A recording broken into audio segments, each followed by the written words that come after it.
Assalamualaikum warahmatullahi wabarakatuh. Waalaikumsalam warahmatullahi wabarakatuh. Bismillahirrahmanirrahim. Alhamdulillahi rabbil alamin. Wal aqibatu lil muttaqin. Wala udwana illa 'alal zalimin. Wassalatu wassalamu ala ashrafil anbiya'i wal mursalin Sayyidina wa maulana Muhammadin wa ala alihi wa ashabihil mujahidin at-tahirin. Amma ba'du. Saudara-saudara kaum muslimin rahimakumullah.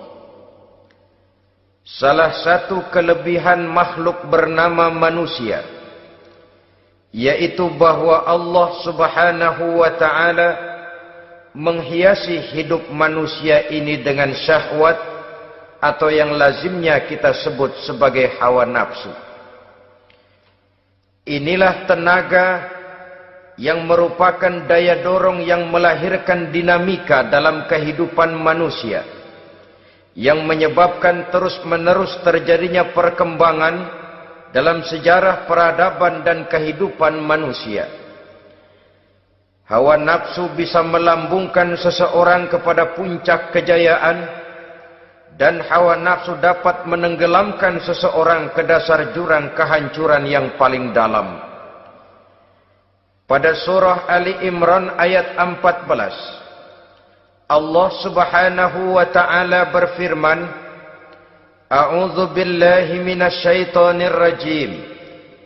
Zuyyina lin-nasi hubbus syahawati minan nisa'i wal banin wal qanatiril muqantarati minadh dhahabi wal fiddah wal khailil musawwamati wal an'ami wal harth. Dzalika mata'ul hayatid dunya wallahu indahu husnul ma'ab. Mari kita perhatikan ayat ini lebih dekat lagi. Allah subhanahu wa ta'ala menjelaskan, Zuyyina linnasi hubbus syahawat. Makhluk manusia itu dihiasi dengan hawa nafsu. Dengan kata lain, hawa nafsu adalah perhiasan.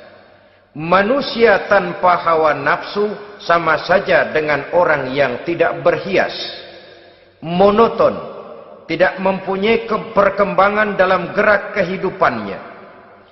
Tetapi kalau hawa nafsu adalah perhiasan, maka jika kita berbicara soal perhiasan, ada dua hal yang harus menjadi catatan pokok. Pertama, kapan satu perhiasan boleh kita pakai? Yang kedua, di mana perhiasan itu harus kita pakai? Kalau saudara berdandan rapi, pakai sepatu dengan kaos kaki, celana, jas, pakai dasi segala macam, tapi itu saudara lakukan pada saat saudara akan pergi ke WC, maka saudara sudah memakai perhiasan tidak pada waktu yang tepat. Begitupun sebaliknya, kalau jam tangan saudara pakai di kaki, kopiah saudara pasang di kaki, lalu sepatu naik ke atas jidat, maka saudara memakai perhiasan tidak pada tempatnya yang tepat. Demikian juga sifat yang bernama nafsu. Kapan dia boleh diperturutkan, di mana dia boleh disalurkan, adalah tugas daripada agama untuk mengatur syahwat atau hawa nafsu. Lihatlah kehidupan malaikat. Malaikat makhluk yang diciptakan Allah tanpa hawa nafsu. Maka kehidupan malaikat monoton. Malaikat tidak mempunyai peradaban dan kebudayaan. Malaikat adalah makhluk yang secara instinktif diciptakan untuk berbakti, tidak punya alternatif atau pilihan lain. Saudara lihat, Ada malaikat yang sejak diciptakan diperintahkan untuk sujud, sujud saja sampai sekarang enggak bangun-bangun. Ada malaikat yang sejak diciptakan diperintahkan untuk tasbih, tasbih saja, yang lain tidak. Ada malaikat yang sejak diciptakan diperintahkan mencabut nyawa, nyawa saja urusannya, yang lain tidak. Pekerjaannya monoton, tetapi memang karena tidak ada hawa nafsu, tidak ada kecenderungan malaikat untuk nyeleweng. Belum pernah kita dengar misalnya ada malaikat Jibril korupsi ayat. Ini kelihatannya ayat bagus ini, nggak usah disampaikan kepada bawahan Muhammad, dipakai sendiri saja. Tidak. Kita belum pernah dengar malaikat maut keliru mencabut nyawa orang yang belum waktunya modar. Belum pernah. Malaikat itu ibadun mukramun, la ya'sunallaha fima amarahum wa yaf'aluna ma yu'marun. Maka kehidupan malaikat adalah monoton. Dinamika tidak ada, peradaban dan kebudayaan juga tidak ada. Andai kata bumi dan seluruh isinya diserahkan kepada malaikat untuk mengisinya, barangkali saudara tidak akan pernah kenal jembatan Semanggi, saudara tidak akan pernah kenal Monas, gedung-gedung bertingkat, gedung-gedung pencakar langit. Semua yang menggerakkan itu adalah karena manusia mempunyai hawa nafsu. Nah, kemudian pada kalimat berikutnya Allah memberikan rincian. Apa nafsu kepada apa yang paling menonjol dalam kehidupan manusia itu? Pertama, minan nisa, hawa nafsu kepada perempuan. Ini tentu yang ditujukan laki-laki. Dimanapun saja makhluk bernama laki-laki, kalau dia normal, tidak impoten, mesti suka kepada perempuan. Itu wajar, bin pantas alias normal. Tetapi tadi saya katakan di awal, nafsu kepada perempuan adalah perhiasan. Kapan makainya, di mana makainya, itulah tugas agama memberikan tuntunan dan aturan. Saudara-saudara kaum muslimin rahimakumullah, nafsu kepada wanita dapat mengantarkan seseorang kepada puncak kejayaan, tapi nafsu kepada wanita bisa menenggelamkan seseorang ke jurang kehancuran. Bergantung kepada latar belakang apa yang mendorong timbulnya syahwat tadi. Dengan kata lain, motivasi syahwat tadi digerakkan oleh iman dan ketakwaan, atau semata-mata karena memang syahwat yang merupakan kendaraan iblis. Penyelewengan pertama yang terjadi dalam sejarah kehidupan manusia adalah penyelewengan yang dilakukan oleh Nabi Adam alaihi salam pada saat ia memetik buah huldi. Kenapa itu dilakukan oleh Nabi Adam? Karena terdorong oleh rasa sayang dan cinta kepada istrinya Hawa. Sebenarnya Hawa lah yang merajuk, Siti Hawa lah yang membujuk, dan Nabi Adam oleh karena syahwatnya kepada istrinya memperturutkan bujukan Siti Hawa itu. Peristiwa Nabi Adam ribuan tahun yang lalu akan terus relevan sampai ke zaman kita sekarang ini. Berapa banyak orang-orang yang karena terlalu ingin menyenangkan istrinya, lalu tidak segan-segan melakukan perbuatan yang menyimpang, baik itu merugikan orang lain, merugikan masyarakat, bahkan merugikan bangsa dan negaranya. Seorang pedagang tidak akan segan-segan menipu. Sebaliknya pun begitu. Tidak jarang wanita di dalam kelemahannya bisa menenggelamkan dunia. Seorang suami yang jujur, polos, lugu, sederhana bisa jadi koruptor ulung karena didorong-dorong oleh istrinya. Istrinya barangkali bisa saja dibakar-bakar oleh tetangganya. Suaminya jujur, sederhana, kepala bagian, tempatnya basah tapi melarat. Istri rupanya tidak sabar melihat gaya hidup yang makin konsumtif, persaingan yang makin tajam. Suaminya dikipas-kipasin. Kata istrinya, bang, tetangga sebelah kita lakinya pegawai kecil, bang, tapi gelangnya kayak pelek beca. Abang ini kepala bagian tidak bisa membelikan saya macam itu, percuma lah. Kata suaminya, ya bagaimana bu, gaji saya cuma segitu-gitunya. Ya namanya kepala bagian, apaan, kayak sabet dulu. Kalau sudah berpikir ke arah ini, artinya sudah ngipasi suaminya untuk melakukan tindakan yang tidak wajar. Saudara-saudara kaum muslimin rahimakumullah, sejak zaman klasik sampai kepada zaman kita sekarang ini, kita melihat kecenderungan syahwat kepada wanita ini. Julius Kaisar yang katanya gagah perkasa, ternyata tunduk di bawah kaki Cleopatra. Napoleon Bonaparte, the Lion of Europe, singa daratan Eropa, luas kekuasaannya, gagah perkasa tentaranya, kepada siapa dia tunduk? Ke bawah kakinya Margaret Josephine. Demikianlah di zaman kita sekarang, kita melihat di Jepang, betapa Perdana Menteri Uno didesak mengundurkan diri dari jabatan Perdana Menterinya oleh karena terlibat skandal dengan geisha. Kita juga melihat di Amerika betapa Senator Gary Hart dari Partai Demokrat yang masih muda, jenius, diharapkan masa depan Amerika lahir dari tangannya, terpaksa mengundurkan diri dari calon presiden oleh karena terlibat skandal dengan Donna Rice. Kita juga menyaksikan betapa parlemen dan kabinet di Inggris sempat geger oleh karena skandal Pamela Bordes, pelacur kelas kakap yang melanglang buana mencari sasaran-sasaran kakap. Ini adalah kisah kejatuhan yang diakibatkan oleh hubbus syahawat minan nisa. Oleh karenanya benar jika Nabi kita menyatakan an-nisa'u imadul bilad, wanita adalah tiang negara. Jikalau baik wanita, baik negara. Jikalau rusak wanita, hancur negara. Kalau syahwat kepada wanita cuma semata-mata karena syahwat, maka seorang laki-laki akan memandang wanita cuma sekedar alat pemuas hawa nafsu. Nilainya rendah. Sedangkan agama kita mengajarkan ma akraman nisaa illa karimun wa ma ahanan nisaa illa laimun, kata Nabi.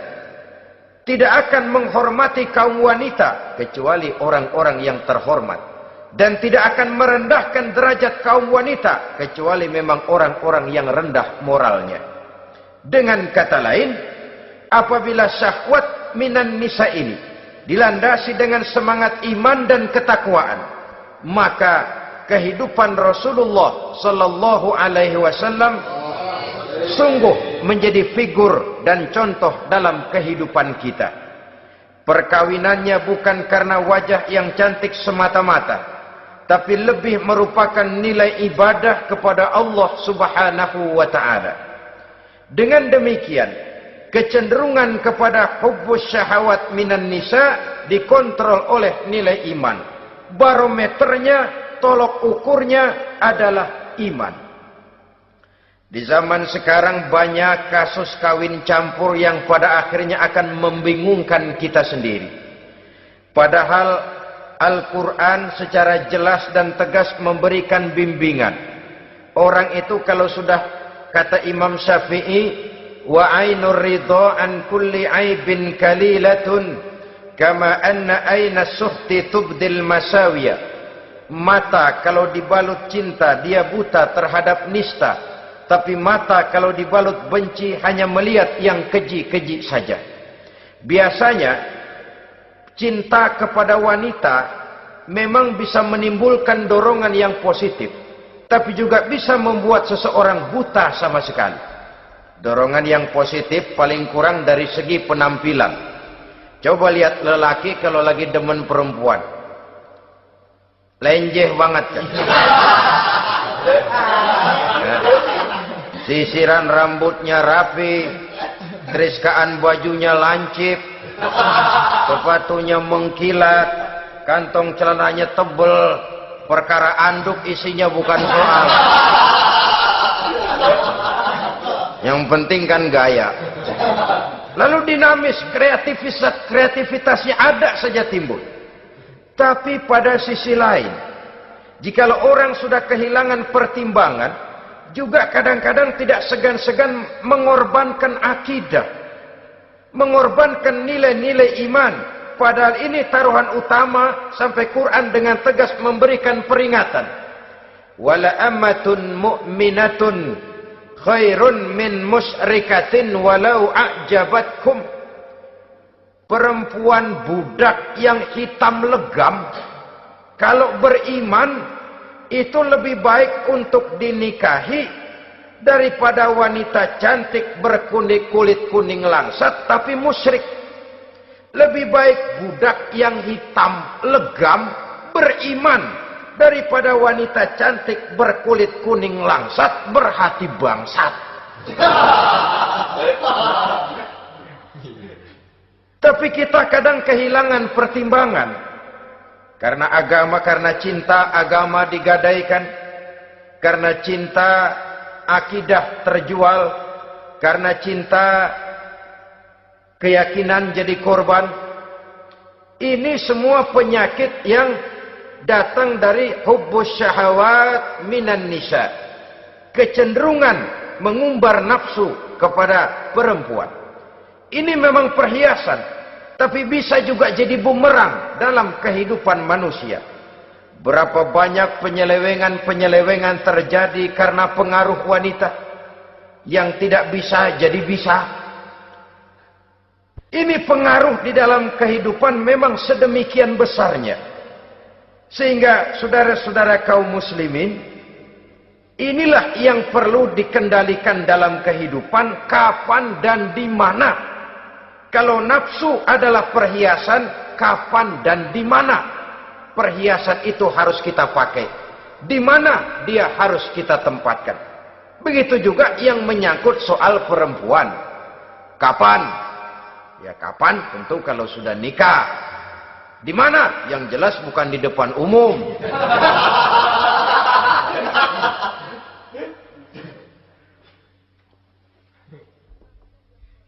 Ini nafsu yang pertama, minan nisa. Yang kedua, wal banin. Dihiasi juga manusia dengan kecintaan kepada banin. Makna banin di sini al-aulad, anak-anak laki. Kenapa disebut banin, anak-anak laki? Karena pertama, sering anak laki itu lebih jadi kebanggaan buat orang tuanya ketimbang anak perempuan. Sebabnya apa? Pertama, faktor nasab. Silsilah lebih kuat kepada laki-laki ketimbang perempuan. Yang kedua, faktor cita-cita. Orang tua kalau punya anak laki-laki, cita-citanya panjang. Nak, kau nanti jadi dokter ya. Nak, jadi insinyur ya. Nak, jadi pilot ya. Nak, jadi pengusaha ya. Nak, jadi presiden ya. Tapi kalau dia punya anak perempuan, paling, ya nak, mudah-mudahan nanti kamu dapat jodoh orang baik nak. Dapat jodoh orang soleh. Saudara-saudara, yang ketiga, anak perempuan itu kalau sudah berkeluarga, biasanya pindah kepada lingkungan keluarga lain. Sehingga orang berkata, punya anak perempuan banyak sebenarnya seperti agen. Artinya ada yang mau bawa, kan begitu. Ada yang minta, ambil. Ada yang berminat, buntel. Paling dia nengokin orang tuanya ya lebaran. Ya syukur kalau sebulan sekali atau seminggu sekali. Tapi minimnya kan lebaran. Dengan demikian dari garis nasab ini lebih kuat al-banin ketimbang al-banat. Manusia dihiasi dengan kecintaan kepada anak-anak. Sering karena terlalu cinta kepada anak, kita menjerumuskan anak. Terlalu sayang kepada anak, segala maunya kita perturutkan tanpa kendali dan kendala. Akhirnya sifat yang demikian itu malah mendorong anak untuk manja, tidak percaya kepada kemampuan yang dimilikinya, selalu mengandalkan kepada kebesaran, kemampuan daripada orang-orang yang dibanggakannya itu, dan dalam kondisi demikian kedewasaan dan tanggung jawabnya akan lambat berkembang. Maka Allah Subhanahu wa taala memperingatkan bahwa harta dan anak bisa menjadi fitnah. Dalam ayat lain Allah juga memperingatkan, ya ayyuhalladzina amanu la tulhikum amwalukum wa auladukum an dzikrillah. Wahai orang-orang yang beriman, jangan sampai hartamu dan anak-anakmu memalingkan kamu daripada mengingat Allah. Jangan sampai kesibukanmu kepada anak dan harta benda menyebabkan kamu sampai lupa mengingat Allah Subhanahu wa taala. Berapa banyak manusia yang tenggelam dengan melupakan Allah, jauh dari agama, jauh dari tuntunan syariat, oleh karena disibukkan oleh persoalan anak dan persoalan harta benda. Maka satu-satunya jalan, jikalau kita tidak ingin anak kita sampai memalingkan kita daripada mengingat Allah, nilai-nilai keimanan harus ditanamkan kepada mereka sedini mungkin. Dengan bekal ini, maka mereka, anak-anak kita, insya Allah tidak akan membuat kita orang-orang tua ini berpaling daripada mengingat Allah, berpaling daripada kehidupan beragama. Memang karena anaklah kita orang tua peras keringat banting tulang, pergi pagi pulang sore cari nafkah. Karena anaklah kita orang tua, kepala jadi kaki, kaki jadi kepala. Asal mereka bisa menikmati hari depan yang lebih baik dari yang kita nikmati sekarang ini. Tapi berapa banyak juga orang-orang tua yang tidak sadar akan amanah berupa anak ini. Mereka lalai, mereka bersikap masa bodoh, padahal tidak akan ada yang tidak dipertanggungjawabkan di hadapan Allah Subhanahu wa taala. Orang tua bisa mendapat pensiunan pahala kalau anaknya tumbuh menjadi anak yang soleh. Tetapi orang tua pun bisa saja masuk neraka karena anaknya menjadi anak yang kurang ajar dan orang tuanya sama sekali tidak pernah memberikan pendidikan yang sebagaimana mestinya. Saudara-saudara kaum muslimin rahimakumullah, kita tentu berharap memperoleh pensiunan pahala dan bukan mendapat tambahan dosa dari kekurang ajaran anak-anak kita akibat kita sebagai orang tuanya tidak pernah mau mendidik mereka. Dalam hadis ada diriwayatkan, ada anak kurang ajar, sembahyang tidak, puasa ibadah tidak, kenal Allah tidak, beriman pun tidak, dosa kelewat banyak, kejahatan berkarat. Di akhirat nanti disidang dia, ditanya, kamu kenal siapa Tuhanmu? Tidak. Kamu tahu siapa nabimu? Tidak. Kitab sucimu apa? Tidak tahu.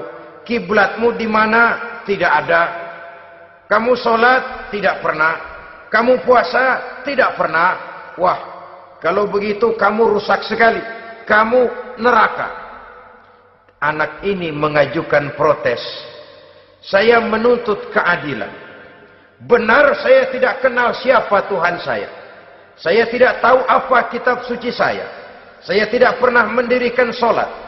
Tidak pernah melaksanakan puasa. Pendeknya tidak ibadah dan tidak iman. Tapi semua itu terjadi. Sebab-sebabnya tidak lain karena orang tua saya tidak pernah mendidik dan mengajarkan saya. Orang tua saya tidak pernah mengarahkan saya ke jalan itu. Sampailah saya seperti keadaan yang sekarang ini. Orang tua saya enak-enakan ngaji, saya teler diantepin aja. Orang tua saya memegang kitab, saya megang botol. Dia tahu, dia diam saja. Dia tahu dan dia tidak memberikan peringatan. karena orang tua saya lah, maka saya jadi seperti sekarang ini. Kalau saya harus masuk ke dalam neraka, saya menuntut keadilan agar orang tua saya juga ikut bersama saya gabung ke dalam neraka. Orang tuanya yang baik-baik dipanggil, sudah mau berangkat ke surga nih orang tua, dipanggil, "Ntar dulu mas, ini dulu." Mau kemana, gancang banget? Surga pak, nanti dulu urusan belum beres. Ini benar anakmu ini? Dilihat anaknya, iya anak saya ini. Waktu di dunia nggak pernah diajarin ngaji, nggak pernah. Sampai dia nggak kenal Tuhannya, nggak kenal nabinya, nggak kenal kiblatnya, nggak kenal kitabnya. Iya. Dia sembahyang, kamu dia nggak sholat, kamu diemin aja. Iya kali. Kenapa pakai kali? Yang benar ngomong. Ramadan dia nggak puasa, kamu nggak tegur, kamu diam saja. Iya. Wah, kamu nggak tanggung jawab. Kamu tahu anak itu adalah amanah. Menyia-nyiakan amanah adalah khianat. Khianat adalah dosa besar. Jadi bagaimana saya? Ya kamu gabung sama anakmu, join ke neraka berdua bareng. Lantaran kamu tidak mau mendidik mereka, anak-anakmu, maka jadilah anak-anakmu seperti sekarang ini. Saudara-saudara kaum muslimin rahimakumullah. Sebaliknya, jikalau anak-anak kita yang kita cintai ini, yang merupakan buah hati belahan jantung, tumbuh dan berkembang menjadi anak-anak yang soleh, yang bermanfaat bagi masyarakatnya, bagi agama, bangsa dan negaranya, kita orang tuanya bolehlah tentram menerima pensiunan pahala. Menerima pensiunan pahala dari kesolehan anak yang ditinggalkannya. Alangkah nikmatnya mendapat pensiunan pahala. Terbaring kita di bawah pohon kemboja, nilai kebaikan kita dikenal orang, nama kita akan tetap hidup. Oleh karena kita meninggalkan anak-anak yang tumbuh menjadi generasi yang soleh, bukan anak yang salah. Oleh karenanya, kecintaan kepada anak jangan sampai membuat kita lalai dari mengarahkan mereka kepada kehidupan beragama. Di zaman sekarang ini, kecenderungan kita mengarahkan anak pun sudah kepada kecenderungan yang berbau materialistis. Maka yang ramai bagaimana anak bisa mengejar program MBA, Master of Business Administration, supaya keluar bisa jadi manajer. Bagaimana anak lalu kursus komputer, supaya keluar menjadi tenaga yang canggih di bidang komputer. Ya, kalau dia perempuan cantik, bagaimana dia bisa masuk Akademi Sekretaris and Management, supaya bisa jadi sekretaris. Atau bagaimana dia bisa masuk sekolah nyanyi, supaya nanti jadi penyanyi dengan tarik suara, uang lalu mengalir ke dalam kocek jutaan nilainya. Maka yang ramai pun hal-hal yang semacam itu.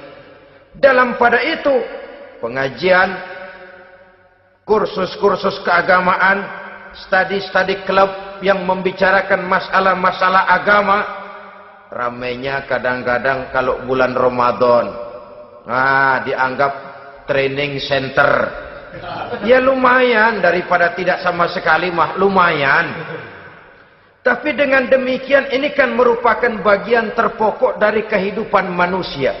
Alangkah idealnya jika dia mengantongi gelar MBA, Master of Business Administration, tapi punya nilai iman yang tangguh, ahli komputer, tapi punya keyakinan beragama yang mantap. Saudara-saudara kaum muslimin rahimakumullah, kecintaan kepada anak-anak sering mendorong seseorang untuk menimbulkan sifat nepotisme.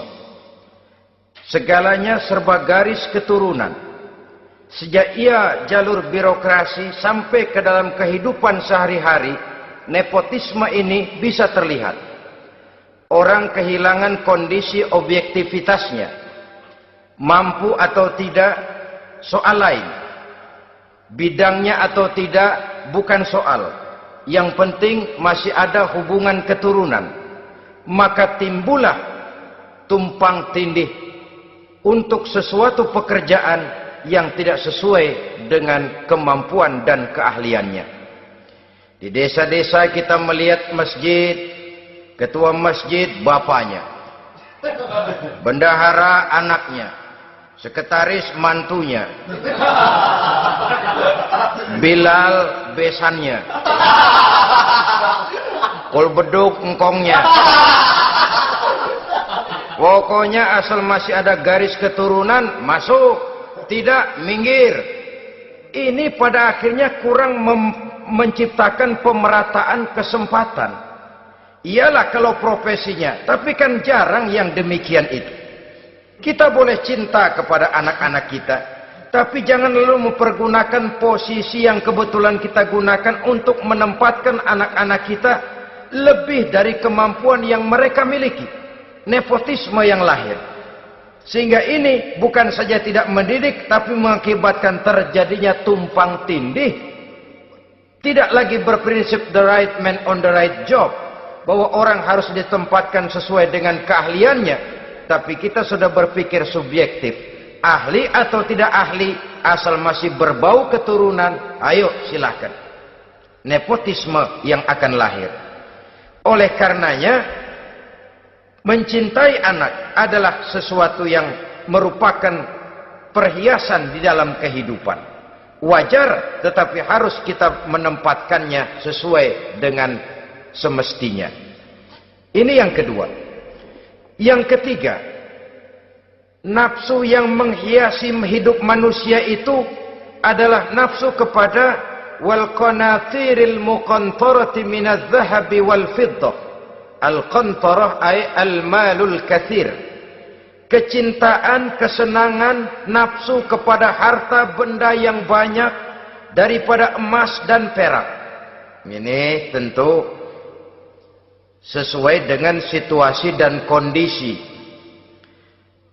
Kecintaan untuk mengumpulkan harta benda yang sebanyak-banyaknya. Baik itu berupa emas, baik itu berupa perak. Ini cuma penyebutan beberapa jenis dari kecenderungan manusia kepada harta benda. Bukankah sering dikatakan orang bahwa manusia di dalam berhadapan dengan harta itu seperti meminum air laut. Makin diminum, makin kering tenggorokan, makin haus kita dibuatnya. Apabila watak ini kita perturutkan, maka manusia tidak akan pernah kenal puas, tidak akan pernah kenal cukup. Nabi kita memberikan peringatan. Lau anna libni Adam wadiyani min zahabin labtagha lahuma thalisan wa la yamla'u jawfa ibni Adam illa turab. Andai kata manusia mempunyai dua buah ladang yang seluruhnya berisi emas, akan puaskah manusia? Tidak. Mereka akan cari ladang emas yang ketiga. Wala yamla'u jawfa ibni Adam illa turab. Sungguh mulut manusia ini tidak akan pernah penuh terisi kecuali kalau sudah disumpal dengan tanah. Artinya kalau sudah dia dipendam di liang lahat baru cukup. Tetapi sepanjang dia masih bergerak, masih hidup dan bernyawa, masih bisa berusaha dan berbuat, dia tidak akan pernah mengenal puas. Ini akan mendorong manusia terjebak kepada menghalalkan segala cara untuk mencapai tujuan.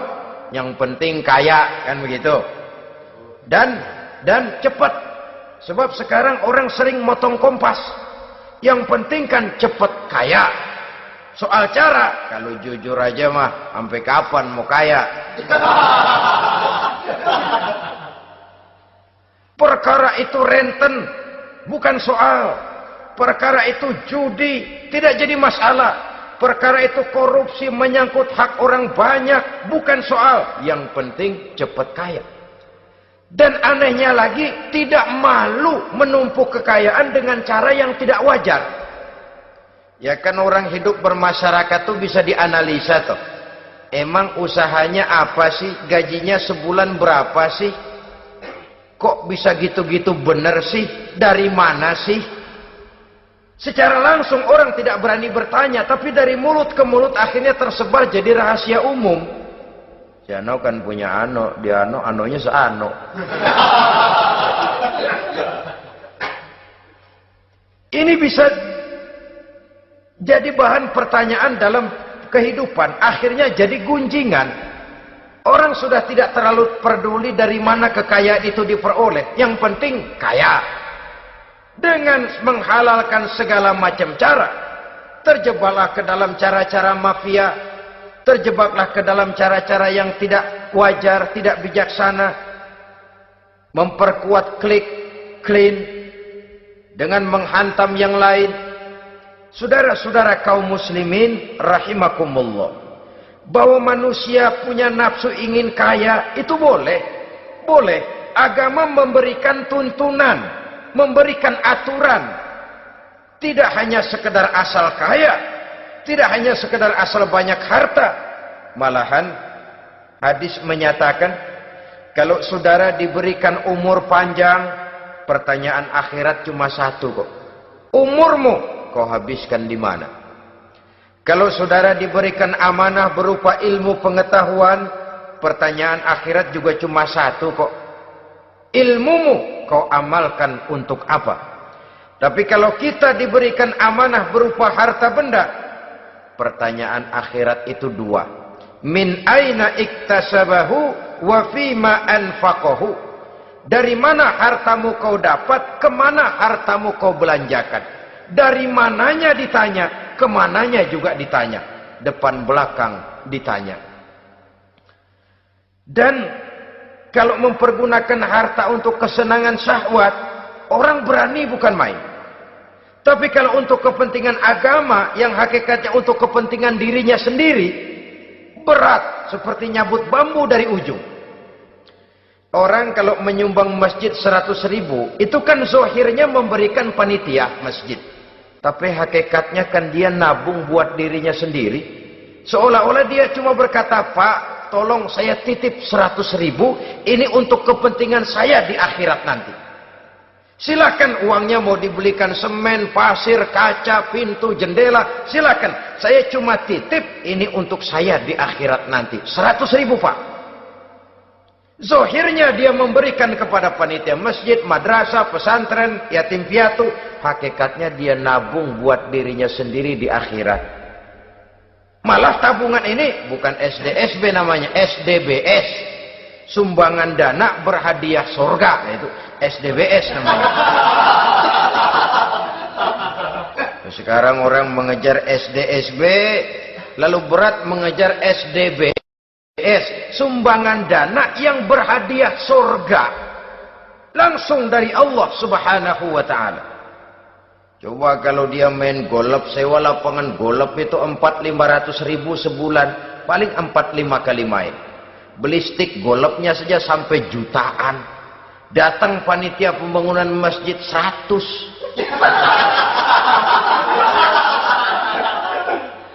Minta didoain masuk surga lagi. Surga 100.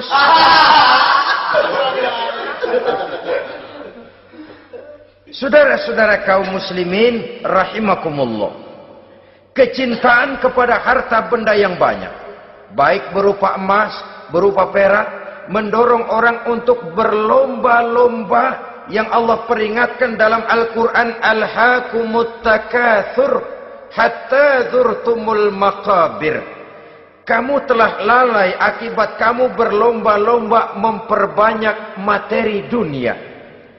Hatta zurtumul maqabir, sampai kamu dekat masuk ke liang kubur, baru rupanya sadar bahwa perlombaan ini tidak akan pernah sampai ke garis finish. Betapapun jauhnya rally Paris-Dakar, garis finishnya ada. Betapapun hebatnya medan yang ditempuh, buasnya gurun pasir Afrika, garis finishnya pasti ada. Itu kan rally yang terbuas di dunia katanya, Paris-Dakar. Tapi garis finishnya ada. Namun jikalau kita berlomba memperbanyak harta, kita tidak akan pernah sampai ke garis finish. Yang kecil-kecilan aja dah. Kalau orang ditanya, kamu kenapa sih belum mau sembahyang? Ya bagaimana mau sembahyang Pak, tinggal di Jakarta masih kontrak. Saban habis tahun diubur-ubur yang punya rumah. Kalau punya rumah sendiri walaupun kecil-kecilan saya mau ibadah Pak. Ya, diberikan rezeki oleh Allah bisa bikin rumah walaupun kecil-kecilan. Belum juga mau sembahyang. Kok belum juga sembahyang? Iya Pak, rumah emang udah punya sendiri, cuman kecil Pak. Atasnya atap, kalau hujan aja bocor.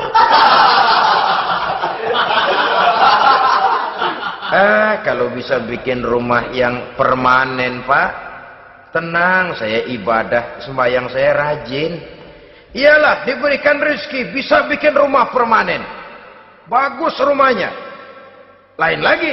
Iya, rumah sudah permanen, tembok, ubin, cuman isinya belum ada Pak, perabotannya.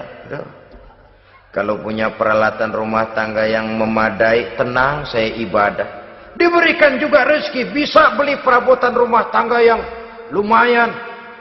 Di atas tekelnya sudah pakai karpet, mebelnya spaghetti, tempat tidurnya alga spring bed dan low pillow, ada kulkas, ada TV, di sebelah TV ada kunci mobil. Kuncinya mobilnya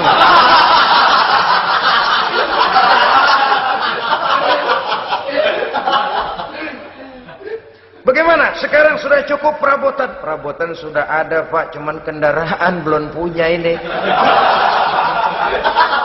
Kemana-mana masih ngukur jalanan aja. Kalau punya kendaraan enak, kemana-mana cepet Pak, mau ke masjid juga getap dah, rajin. Diberikan rezeki, bisa beli kendaraan. Lain lagi nanti. Sudah punya sepeda, pengen punya motor, kepengen punya mobil, kepengen punya pesawat terbang, pengen punya kapal induk. Sudah punya kebun, pengen beli sawah, sudah punya sawah, pengen punya gunung, sudah punya gunung, laut diborong. Perlombaan materi tidak akan pernah membawa kita ke garis finish. Karena sifatnya sangat abstrak, bahkan akan mendorong kita seperti gurita. Cenderung kepada penyakit tamak bin rakus alias serakah. Dengan demikian saudara-saudara, bahwa kecintaan kepada harta merupakan nafsu, dan nafsu itu adalah perhiasan, dia bisa menjadi daya dorong positif. Kalau dalam upaya memperoleh harta itu kita tidak akan keluar dari tujuan keridhaan Allah. Saya cari nafkah, tapi yang Allah ridho. Saya ingin kaya, tapi dengan cara yang Allah ridho. Ini kunci yang akan menyelamatkan kita manusia dari perangkap menghalalkan segala cara. Ini yang ketiga. Yang keempat, dihiasi manusia itu dengan nafsu kepada wal khailil musawwamah. Kuda yang bagus, kendaraan yang bagus, kuda yang terpelihara. Al-musawwamah ada yang mentafsirkan ar-ra'iyah. Ar-ra'iyah itu yang digembalai. Binatang ternak, kuda yang digembalai atau kuda yang diikat. Artinya, kalau dulu kan yang namanya tuan-tuan tanah itu baru dibilang bejeger kalau kemana-mana naik kuda. Jet set zaman dulu itu udah kelompok jet set, itu kendaraan. Kalau sekarang baby benda, dulu mah kuda band.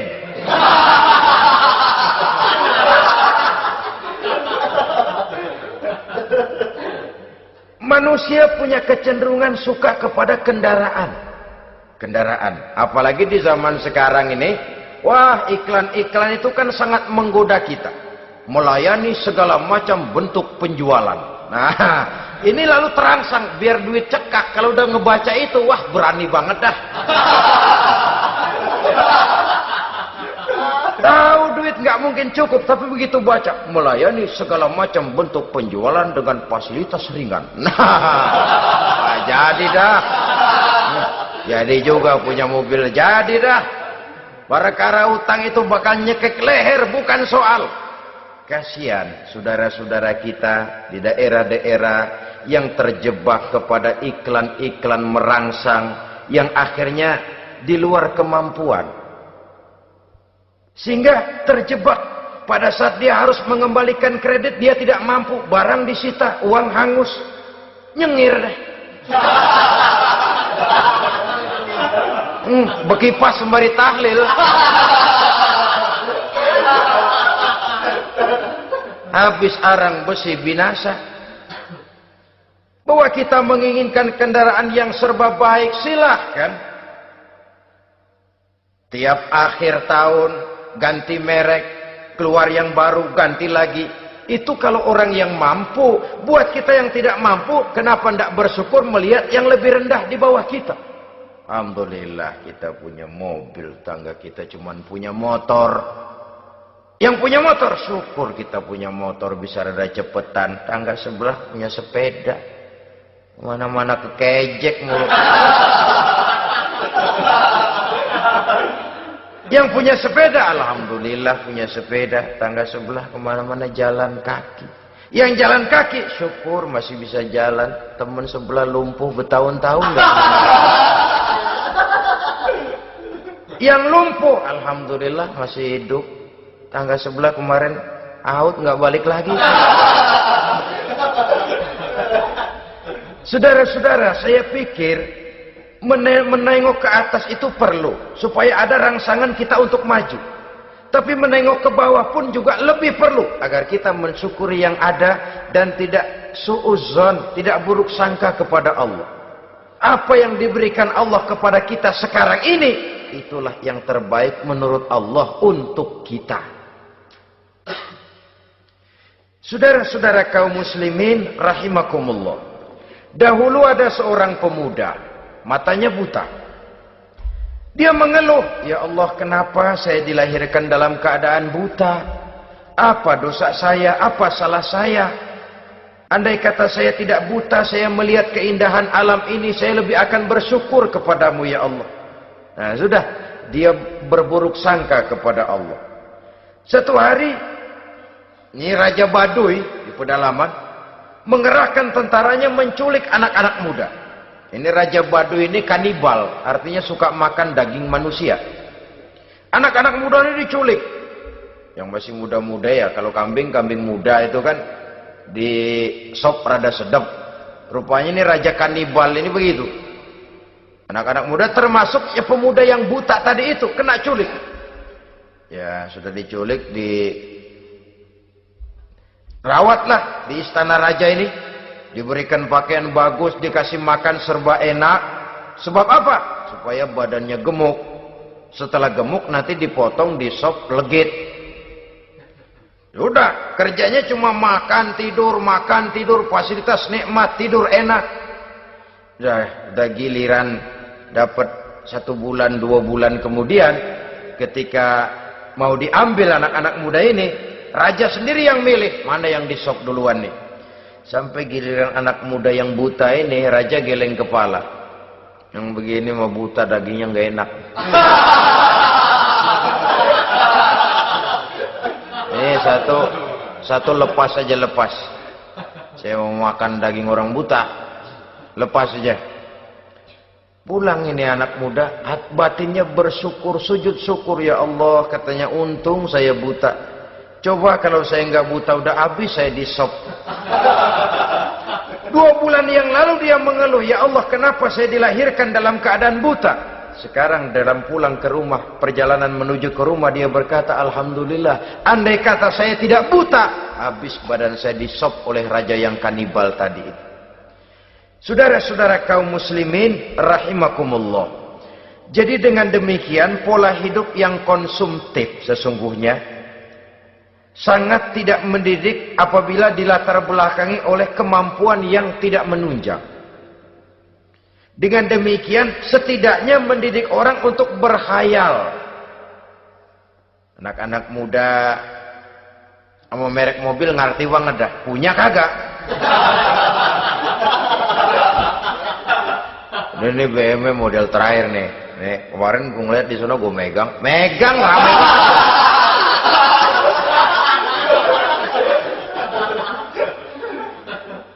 Tulul amal ini kalau tidak diimbangi dengan saluran yang positif, dia akan terjebak kepada penyakit tulul amal, panjang angan-angan. Baiklah ya, wal khailil musawwamah. Yang keempat, yang kelima maksud saya, wal an'am, cinta kepada binatang ternak. Manusia ini kan punya kecenderungan macam-macam. Setelah rumahnya bagus, hartanya banyak, kendaraannya cukup, ingin beternak. Jadilah peternak. Ini kecenderungan manusia, wajar saja sepanjang didapat dan dilakukan dengan cara-cara yang wajar. Wal hars, dan tumbuh-tumbuhan, bertani, bersawah, berladang, itu merupakan kecenderungan daripada manusia. Keseluruhan itu kata Allah, kecintaan kepada wanita, kepada anak, kepada harta benda, kepada kendaraan, kepada binatang ternak, kepada tumbuh-tumbuhan, zalika, semua itu mata'ul hayatid dunya, merupakan kesenangan hidup dunia. Berapa lama kesenangan hidup dunia? Sebentar, seumur manusia. Seumur manusia. Bahkan kadang-kadang pada saat dia masih hidup pun orang tidak sepenuhnya sempat menikmati kesenangan hidup dunia. Apabila ajal datang, selesailah kehidupan dunia sampai di situ. Orang-orang kafir, buat mereka surganya di dunia ini. Bila kehidupan di dunia selesai, selesailah sudah surganya sampai di situ. Kesemua itu janji kata Allah merupakan kesenangan daripada kehidupan di dunia. Wallahu indahu husnul ma'ab, dan Allah mempunyai tempat kembali yang sangat baik. Nah, setelah Allah menjelaskan semua itu, pada ayat yang ke-15 Allah memberikan jalan keluarnya. Memperturutkan nafsu kepada wanita, anak-anak, harta benda, kendaraan, binatang ternak. Bijaksanakah itu? Dalam ayat ke-15 surah Ali Imran ini Allah memberikan penjelasan tuntas. Qul a'unabbi'ukum bi khairim min zalikum. Katakan kepada mereka Muhammad, maukah kamu aku beri kabar yang lebih baik dari semua itu? Lebih baik daripada kesenanganmu kepada wanita, kepada anak-anak, kepada harta benda, kepada kendaraan dan sebagainya. Mau kamu aku beritahu yang lebih baik daripada semua itu? Jawaban tentu mau. Kalimatnya bukan ukhbirukum, a'unabbi'ukum. An-naba itu berita yang besar. Lain dengan al-khabar, itu berita biasa saja. An-naba, sehingga pembawa berita disebut nabi. Dari naba, yanbi. Pembawa berita yang benar. A'unabbi'ukum, maukah kau aku tunjukkan kepada satu berita yang benar-benar besar dan benar-benar lebih baik dari yang semua disebutkan tadi. Apa jalan keluarnya? Lillazina taqaw 'inda rabbihim jannatun tajri min tahtihal anhar. Bagi orang-orang yang bertakwa kepada Allah, mereka akan mendapatkan surga yang di bawahnya mengalir sungai. Khalidina fiha, mereka akan kekal di dalamnya. Wa azwajun mutahharah, dan mereka mendapat istri-istri yang suci. Waridwanum minallah, dan keridhaan daripada Allah subhanahu wa ta'ala. Kalau kamu hai orang-orang yang beriman, kalau kamu hai manusia menyangka bahwa nafsu kepada wanita, anak-anak, mengumpulkan harta benda, kendaraan yang menarik, binatang ternak dan tumbuh-tumbuhan itulah yang lebih baik untuk kesenangan dunia, memang itu kesenangan dunia. Tapi nih, seolah-olah kata Allah, nih, saya kasih tahu kamu, aku beritahu yang lebih baik dari semua itu. Apa? Takwa kepada Allah. Kecintaan kepada wanita. Kalau takwa dasarnya, orang nggak amburadul, nggak semrawut, nggak pokoknya gue mau asal perempuan dan membuat terus. Tapi punya kaidah, punya norma. Demikian juga kepada anak-anaknya. Demikian juga kepada harta benda. Pokoknya asal harta, mau halal mau haram, tekuk terus dah. Semuanya dilandasi oleh taqau, lillazina taqau, oleh ketakwaan kepada Allah. Nah, ketakwaan ini akan menghasilkan apa? Inda rabbihim jannatun tajri min tahtihal anhar. Melahirkan, menghasilkan surga yang di bawahnya mengalir sungai-sungai. Saudara-saudara kaum muslimin rahimakumullah, jika kita menyangka bahwa wanita bisa memberikan kesenangan, iya, kesenangan dunia. Jika kita menyangka bahwa harta benda bisa memberikan kesenangan, iya, kesenangan dunia. Jika kita menyangka bahwa kendaraan bisa memberikan kesenangan, iya, kesenangan dunia. Tapi kita tidak cuma ingin itu, kita ingin itu semua juga bisa membawa kesenangan akhirat. Caranya landasi dengan takwa. Kesenangan kepada wanita didasari dengan takwa. Maka jangan jadikan wanita cuma sekedar alat pemuas hawa nafsu. Kesenangan kepada anak-anak dilandasi dengan takwa. Maka anak-anak diarahkan kepada jalan yang diridhoi Allah. Kesenangan kepada kendaraan dilandasi dengan takwa, maka kendaraannya selalu mengarah berjalan menuju jalan takwa, diridhoi oleh Allah Subhanahu wa taala. Kalau tidak, tuh mobil asal lempengan Ancol gancang banget dah. Tapi giliran dihadapin ke masjid, mogok melulu mobil. Urusan ngaji ada aja halangannya tuh kendaraan. Tapi kalau untuk urusan maksiat, ngebut benar-benar. Dilandasi dengan ketakwaan. Sehingga dengan demikian, tidak hanya sekedar surga di dunia ini, tapi lebih-lebih di surga di akhirat nanti. Khalidina fiha, kekal. Kalau dunia ini kan zillun zail, bayangan. Hari ini kita jaya, besok kita bangkrut. Siapa yang mau menghalangi? Hari ini kita melambung, besok kita nyungsep. Siapa yang bisa menarik?